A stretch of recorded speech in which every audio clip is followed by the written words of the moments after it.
Hey, welcome to getting ready to draw from the mannequin.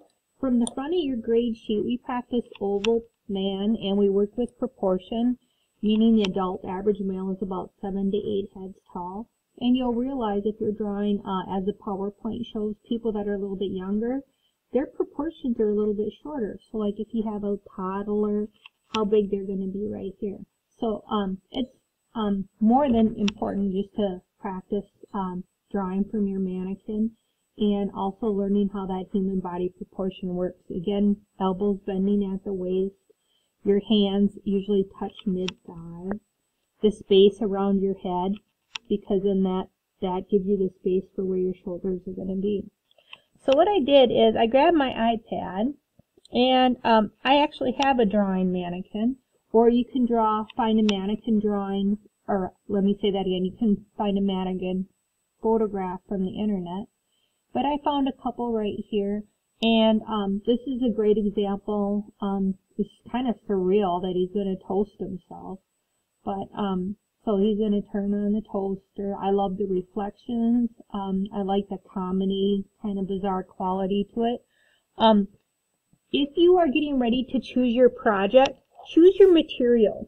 Meaning, do you want colored pencil, or not colored pencils, do you want colored paper? I found gray paper, and with gray paper you could use white or black charcoal, and this was an example I was working on before. So I took a picture of my my one mannequin looking into like this wire wisp, but he's just kind of getting dizzy from following all the spirals. So when you work on your good project now, you can decide the paper and the materials as long as it's black and white. So when I was looking at this, I had to keep looking back at my picture and then looking for my shadows and blending. So this actually says charcoal pencil, and this is also a white charcoal. It doesn't work to have charcoal and a pencil like this together, because when you mix charcoal and graphite, they kind of slide together and they don't mix. So if you have charcoal, try to use charcoal pencils like this, or if you have like a vine charcoal. So this is an option if you have toned paper and charcoal.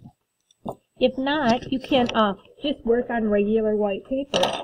I usually have white paper at home, and I experimented in making different poses, and I put these in our PowerPoint. This one tells more of a story because he's getting tape. So again, have some kind of prop, whatever it's going to be. Alright?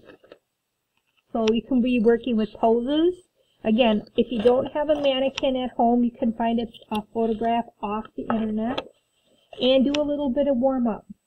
Okay, so I actually was doing some warm-up before I got started. Alright, this is going to be the one that I actually printed out, and this is my mannequin telling a story. So he's going to be making his own cup of tea. Alright, so with my project, this is going to be my good project. I'm going to start with my ovals and think about my mannequin and my human body proportion, and his pose is not symmetrical. And I'm drawing light, so if I have to do any adjustments, I can definitely do that. It's kind of coming up through here. I would be spending time, again, eventually with shading. I can see this elbow is higher than this one right here. So if I'm comparing, this elbow would be right about here. And then right to here. Coming down. Again, for shortening means something's either coming into space or receding back into space. I can see that his area right here for his waist. So actually this arm has to come down longer. So it really does help to do some sighting and get our angles. Now if you're trying to think about, oh, what am I going to do after this unit? We're going to be actually drawing people in real life, people that we can see. So that's why we're really working on our human proportion. Unit after this is we're going to ask people to stand in poses, to do 5-minute poses, sometimes even 30-minute poses. So right now I'm doing the little paddle hands that's going to hold the spoon. This one might need to come down a little bit bigger. So no matter what material I use, I usually start with some kind of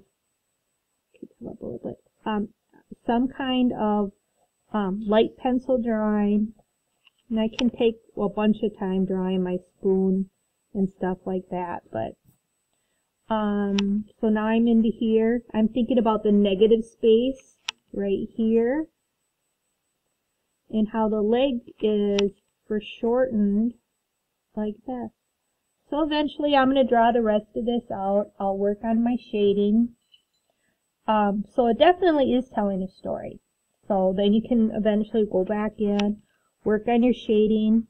There is a video of all sorts of student examples. And I'm not going to say how long this takes. It depends on the materials. It depends on the pose and the challenge of the pose. When you're done, look at your grade sheet so you know how to get all your points for your grade sheets.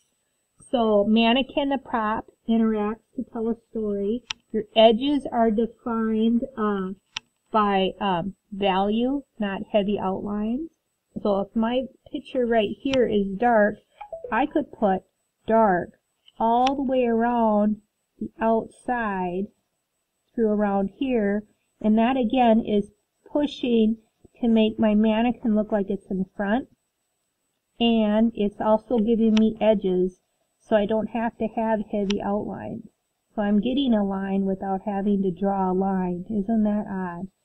But yeah, so I'm actually doing some shading in the background.